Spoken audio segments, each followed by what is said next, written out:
But computers are now considered a supply and should not be included in that equipment line item in your budget. Okay, are supplies allowed as a direct charge on the award? Yeah.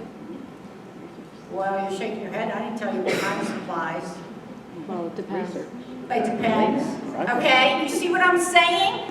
So it's a supply, but is it like an ink toner? I mean, really what they're saying here is a supply, a computer, is really like pens and pencils now. Are you with me? So can you charge pens and pencils directly to an award? Probably not, but maybe you can. Okay, I just need you to keep that in mind, because when we talk about administrative stuff, this is going to fall in here. Okay? Next slide. Yeah, sorry, quick question then.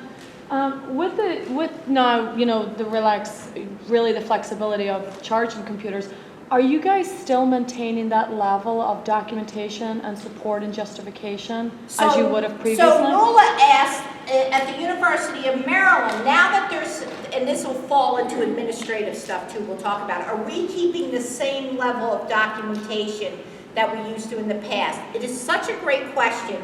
We did form a committee to work on this uniform guidance stuff.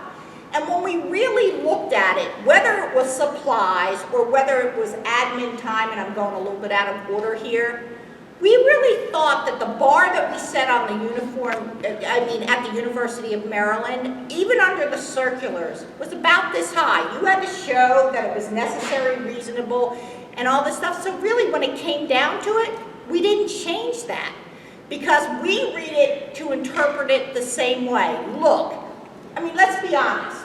No, professor, you cannot have an Air Mac because it's cool. But you can have an Air Mac if you need it for the project because you are schlepping through the cornfields of Idaho trying to read data from the skies. Okay?